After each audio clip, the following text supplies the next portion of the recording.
வணக்கம் and welcome to final episode of 1008 soil project. Kulim மேரா எஸ்தே ஸ்ரீ மகாமாரியம்மன் ஆலயத்துக்காக 1008 கோவிலேருந்து ஒரு பொடி மண்ணை திரட்டிக்கிட்டு இருக்கோம். இன்னைக்குள்ள பதிவு இறுதியான பதிவு. 1008வது ஆலயமாக இந்த சரவா மண்ணில் எடுக்க போகிற கோவிலோட பதிவு தான். இந்த பதிவில் முழுக்க நிறைய விஷயங்கள், நிறைய தகவல் ஷேர் பண்ண போகிறேன். முடிஞ்ச அளவுக்கு ஃபாலோ பண்ணுங்கள். அதே நேரத்தில் பொறுமையாக இறுதி வரைக்கும் பாருங்கள். இந்த ஒரு ஆலயத்துக்கு போகிறதுக்கு சரவாவோட மெயின் டவுன்லேருந்து ஏறத்தாழ ஒரு 25 நிமிஷம் பிடிக்குது. பிறகு இந்த எல்லைக்கு அடைஞ்ச பிறகு கோவில் நிர்வாகம் எல்லாரும் இருந்தாங்க. அதே நேரத்தில் கோவில் பூசாரியும் வந்திருந்தாங்க. இந்த கோவிலுக்கு போகிறதுக்கு முன்னாடி அடிவாரத்தில் பார்த்தோமா காடியெலாம் பக்கிங் பண்ணி இது ஒரு ஜாகிங் ரூட்டாக தான் வச்சுருக்காங்க. காடியை எடுத்துகிட்டு நேராக கோயிலுக்கு போக முடியாது. கீழுக்கு முதல் முன்னீஸ்வரர் கோயில் இருந்துச்சு. ஸோ முன்னீஸ்வரர் கோயில்கிட்ட வணங்கி அவர்கிட்ட இந்த எல்லையிலேருந்து ஒருபடி மண் எடுக்க போகிறேன்னு சொல்லிட்டு அனுமதி கேட்ட பிறகு அதுக்கப்புறம் தான் மேலுக்குள்ள எல்லைக்கு போயிருந்தோம். ஸோ மேலுக்கு போகிறது ஒன்று ஜோகிங் பண்ணி இல்லை வாக்கிங் பண்ணி போகலாம். இடத்துல ஒரு 3 கிலோமீட்டர் இருக்குது. இந்த மலை சி லெவல் பார்த்தோமா ஒரு 300 மீட்டருக்கு மேலே இருக்குது. ஸோ நாங்கள் ஜீப் தான் ஏறி இருந்தோம். ஜீப்பில் கம்ப்ரெஸ் பண்ணி ஒரு 2 ஜீப் வழியாக கோயில்காரங்களும் நாங்களும் ஏறி இருந்தோம். ஸோ இந்த அன்னைக்கு மட்டும் எங்களோட கோவில் சார்ந்த செக்ரட்டரி திரு சங்கரன் அவர்களும், அதுக்கப்புறம் கோவிலோட சபதி திரு பாலாஜி ஐயா அவர்களும் 3 பேர் சேர்ந்து தான் கோவிலோட மண் எடுக்க போயிருந்தோம். எங்களோட டிராவலிங் டைம் விதின் 5 நிமிஷத்தில் 2வது ஆலயத்துக்கு வந்திருந்தோம். இந்த 2வது ஆலயம் ஜடாமுனி ஐயாவோட ஆலயம். இங்கே 2 எல்லை சாமிகள் பாதுகாத்துக்கிட்டு இருக்காங்க இந்த எல்லையை. பிறகு அங்கேருந்து நாங்கள் தொடங்கி நேராக மாத்தாங் மகாமாரியம்மன் ஆலயத்துக்கு போயிருந்தோம். ஸோ இந்த பயணத்தில் பார்த்தோமா பலவிதமான எக்ஸ்பீரியன்ஸ் கிடச்சிச்சு. நிறைய தகவல்கள் கோவில் சார்ந்து இருக்கிற தலைவரும், கோவிலோட குருக்களும், கோவிலோட நிர்வாகமும், அதே நேரத்தில் இந்த மண்ணில் பிறந்து வளர்ந்து இந்த கோவிலை பராமரிக்கிறோம் நிறைய பேர் நிறைய தகவல் கொடுத்துருந்தாங்க. அதே நேரத்தில் டெம்பிளை ஸ்டடி பண்ணுற ஒருத்தர் இருந்தார். ஸோ இந்த கோவில் எப்படி வந்துச்சு, எந்த மாரி உருவானு சொல்லிட்டு பலவிதமான கட்டுரைகளும் பலவிதமான ஜேர்னலும் உருவாக்கி வச்சு அவரை பார்க்கறதுக்கு வாய்ப்பு கிடச்சி அவரும் நிறைய தகவல் கொடுத்துருந்தாங்க. இந்த எல்லையில் பார்த்தோமா ரொம்ப அழகான ஒரு விஷயம் இருக்குன்னு பார்த்தோமா, இங்கே ஒரு டேவானை உருவாக்கி வச்சுருக்காங்க. இந்த டேவானில் எப்படி இந்த கோவில் உருவானுச்சு, எப்படி இந்தியர்கள் தமிழ்நாட்டிலேருந்து இங்கே என்ன வேலைகள் செஞ்சாங்க, என்ன தொழில் செஞ்சாங்க, அதுக்கப்புறம் இந்த கோவில் சமீப காலத்தில் கண்டுபிடிக்கப்பட்டது. அதாவது 100 வருஷத்துக்கு முன்னாடி கட்டி வணங்கி பிறகு தொலைஞ்சு போய் மறுபடியும் 60 வருஷத்துக்கு முன்னாடி தான் கண்டுபிடிக்கப்பட்டது. அந்த ஆலயத்துக்கு வர வச்சு இந்த எல்லையிலேருந்து ஒரு பொடி மண் எடுக்கிறது பெரிய பாக்கியமாக தான் இருந்துச்சு. கோவிலில் அவ்வளோ பேர் இருந்தாங்க. இந்த ஒரு நிகழ்ச்சியில் நாங்களும் கலந்துக்கிறோம், நாங்களும் எங்களோட கான்ட்ரிபியூஷனை கொடுக்கணும்னு சொல்லி வந்திருந்தாங்க. இந்த எல்லையில் மிகப்பெரிய விசேஷம் என்னன்னு பார்த்தோமா, ஒரு மலைக்கு நடுவில் பலகையில் செய்யப்பட்ட கோவில். முழுக்க ஓடு, தூணு எல்லாமே பலகையிலே தான் செய்யப்பட்டிருக்காங்க. அந்த பலகையில் செய்ய வச்ச அந்த தூணை அழகாக ப்ரிசர்வ் பண்ணி வச்சுருக்காங்க. நம்ம எப்போதும் எல்லா ஆலயத்துக்கும் விஷுவல் பார்த்துருக்கோம்ல, என்னைக்காச்சும் பலகையில் செய்யப்பட்ட ஒரு கோயில் பார்த்துருக்கீங்களா? இதுதான் முதல் முறையாக நான் பார்க்குறேன். முழுக்க அந்த காலத்தில் வச்ச பலகையை இன்னும் மெயின்டைன் பண்ணுறாங்க. அவ்வளோ அழகாக இருந்துச்சு. முதல்ல நம்ம ஒரு காட்சி பார்த்துருப்போம், முள்ளாக இருக்கிறது. அதுதான் அவங்களோட கொடி மரம்னு சொல்லியிருந்தாங்க. பின்னாடி சங்கிலி கருப்பருக்கு ஆலயம் இருக்குது, அதே நேரத்தில் நாகம்மனுக்கு ஆலயம் இருக்குது, ஆஞ்சநேயருக்கு ஆலயம் இருக்குது, உள்ளுக்கு நம்ம காத்தவராயனுக்குன்னு சொல்கிற ஒரு ஆலயம் இருக்குது. இவங்க எல்லாமே குல வழிபாடில் இருக்கிறவங்களை வச்சு மெயின்டைன் பண்ணுறாங்க. அந்த பலகை இன்னும் அழகாக இருக்குது. அதோட பேட்டர்ன்ஸும் பார்க்க ரொம்ப விசேஷமாக இருக்குது.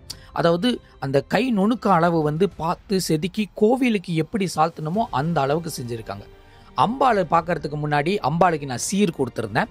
அந்த சீர் எடுத்து தான் அம்பாளுக்கு புடவையாக கட்டியிருந்தாங்க. அதனால் அபிஷேகம்லாம் முடிச்சுட்டு நீங்கள் கொஞ்ச நேரம் அமர்ந்துருங்க, அதுக்கப்புறம் நம்ம மண் எடுக்கலாம், அந்த ஒரு ப்ராசஸ் எல்லாம் சொல்லியிருந்தாங்க. ஏறத்தாலும் நம்ம ஒரு காலையில் 8-8:30 மணிக்கெல்லாம் போய் சேர்ந்துட்டோம். ஆனால் நம்மளோட ப்ராஜெக்ட், அதாவது இந்த விஷயம் நடக்கிறதுக்கு மணி ஒரு 11:30 மணி வரைக்கும் போயிட்டு இருந்துச்சு. பக்தர்கள் வந்தாங்க. யாரெல்லாம் ஜோகிங் பண்ண வந்தாங்களோ அவங்க நேரம் இங்கே சாமி கும்பிட்டுட்டு போகிறாங்க. அதே நேரத்தில் நார்மலாகவே பக்தர்கள், அதாவது ஜோகிங் பண்ணுற பக்தர் சரவாக்கியன்லாம் நேராக கோயில் பார்த்துட்டு போகிறாங்க, கோயில் வணங்கிட்டு போகிறாங்க. அவங்களுக்கு எந்த ஒரு தடைகளும் எந்த ஒரு பிரச்சனையும் இல்லை இந்தமாரி வணங்குறதுல. ஸோ இங்கே பார்த்தீங்கன்னா கட்டையிலே செய்யப்பட்ட அவங்களோட ஆலயம். முருகர் மட்டும்தான் கருங்கல், விநாயகர் கருங்கல், அம்பாள் கருங்கல், மற்றது எல்லாமே கட்டையில் இருக்குது. இதெல்லாம் பார்க்க ரொம்ப குஸ்பமாக இருந்துச்சு. ரொம்ப விசேஷமாக இருக்கிற இந்த ஒரு ஆலயத்துலேருந்து ஒரு பொடி மண் எடுக்கிறது சொல்ல வார்த்தையில். அந்த நீங்கள் 1008வது கோயில் நான் எடுக்கிறதே நான் ஒரு ஒரு பெரிய ஒரு யுகத்தில் போயிட்டு பெரிய ஒரு மண் எடுத்துகிட்டு வர மாதிரி தான் இந்த அம்பாளை பார்க்குற ஒரு காட்சி. ஓம் சக்தி பராசக்தி, ஓம் சக்தி பராசக்தி, ஓம் சக்தி பராசக்தி. அம்பாளை பாருங்க.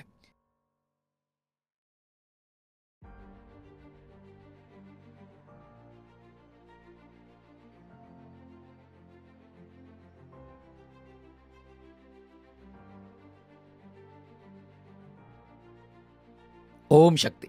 இவ்வளோ நேரம் அம்பாளை பார்க்கும்போது அப்படியே மெய் மறந்து போயிட்டீங்களே. வந்தவங்க அனைவரும் அப்படி மெய் சிலுக்க வச்சு மெய் மறக்க வச்சுருந்தாங்க. பக்கத்தில் இருக்காங்க, அவங்க தான் வந்து உற்சவமூர்த்தி. அவங்கக்கிட்ட அனுமதி கேட்ட பிறகு, கோவிலுக்காரங்கிட்ட அனுமதி கேட்ட பிறகு அவங்களோட பழைய கொடிமரம் ஒன்று இருந்துச்சு. அந்த பழைய கொடிமரம் அடிவாரத்தில் தான் அந்த கோவிலோட பழைய மண் இருந்துச்சு. அந்த மண்ணை வந்து எனக்கு ஒரு பிடியாக கொடுத்துருந்தாங்க. அந்த மண் எடுக்கும் போது 1008வது கோவில் மண்ணை எடுக்கிற அந்த சந்தோஷம் உங்களுக்கும் போய் சேரட்டும். ஏன்னா எப்படி நான் வெற்றி அடைஞ்சிருவேன், நீங்களும் பிரார்த்தனை வச்சுருந்தீங்க, நீங்களும் வேண்டியிருந்தீங்க, என் கூட துணையாக வந்திருந்தீங்க, உங்களுக்கு அனைவருக்கும் இந்த ஒரு விஷயம் போய் சேரட்டும். அவ்வளோ சந்தோஷமாக இருந்துச்சு. உள்ளுக்குள்ளே இருக்கிற வைப்ரேஷனை என்ன சொல்ல வார்த்தையே இல்லை. எனக்கு சாமிலாம் இறங்கலை, பட் என்னமோ உடம்புக்குள்ளே இருக்கிற அந்த வைப்ரேஷனை என்னால் கண்ட்ரோல் பண்ண முடியல. தார தப்பட்டோட இசையோட என்னை அழைச்சி போய் அம்பாளுக்கிட்ட அந்த மண்ணை கொடுத்து அம்பாளுக்கிட்ட ஆசீர்வாதம் பண்ண பிறகு பூஜைகள்லாம் நடத்தின பிறகு தான் அந்த மண்ணை எனக்கு கொடுத்துருந்தாங்க. இந்த மண்ணை எடுத்துகிட்டு போகும்போது பின்னாடி ஊர் மக்கள்லாம் வரது பார்த்தா அம்பாளுக்கே ஒரு பெரிய சீர் கொண்டு வர மாதிரி தான் இருந்துச்சு. ஃபுல்லாகவே நம்ம வந்து லைவ் பண்ணி காட்டியிருந்தோம். ஆனால் லைன் வந்து கொஞ்சம் இஷ்யூவாக இருந்துச்சு. இருந்த போதும் இந்த வீடியோஸில் நிறைய விஷயங்களை வந்து பதிவு செஞ்சுருக்கோம். மனசுக்கு பாரம் அப்படி இறங்கணும். ஏன்னா இந்த 1008வது மண் நான் தொடாத வரைக்கும் அந்த பூஜை ஒன்றும் முடியல, அந்த கணக்கு ஒன்றும் முடியல. கடந்த 14 மாதமாக சிரமப்பட்டது அம்பாளுக்காக தான். இந்த 1008 கோவிலோட மண்ணை அம்பாளுக்கிட்ட கொடுக்கறதுக்காக அந்த மாரி விஷயங்கள்லாம் செஞ்சுருந்தோம். நிறைய எல்லைக்கு போயிருந்தோம், நிறைய கஷ்டங்கள் எல்லாமே நடந்துச்சு. கடைசி மாரி 18 எடுக்கும் போது கூட 18 கோவில்லையும் மாரியம்மன் வந்து மலை தூரலை போட்டு ஆசீர்வாதம் பண்ணியிருந்தாங்க. இது பலரும் நம்பலை, ஆனால் எல்லா விஷயங்களும் காட்சிகள் வந்தவங்களுக்கு மட்டும்தான் தெரியும். இந்த வேளையில் நான் கோவில் நிர்வாகத்துக்கு வந்து மனமார்ந்த நன்றிகள் தெரிவிச்சுக்கிறேன். எனக்கு இந்த ஒரு பணியை கொடுத்து இந்த வேலைகளை முடிச்சு கொடுக்க சொல்லி அனுமதி கொடுத்ததுக்கு திரு கார்த்திகேசு ஐயா தலைவருக்கும், சங்கரன் ஐயா அவர் செயலாளராக இருக்காரு, அவருக்கும் நன்றிகள் தெரிவிச்சு. அவங்க சப்போர்ட்லாம் கண்டிப்பாக இது எல்லாமே முடிஞ்சிருக்காது. பிறகு என்னோட குடும்பத்தினருக்கும் என்னோட மனைவிக்கும் நான் நன்றிகளை தெரிவிச்சுக்கிறேன். இவங்க டோலரேட் பண்ணிட்டு எனக்கு உண்டான விஷயங்களுக்கும் எனக்கு உண்டான நேரத்தை கொடுக்கலன்னா கண்டிப்பாக இந்த விஷயத்தை நான் முழுமை பெற்றுக்க முடியாது.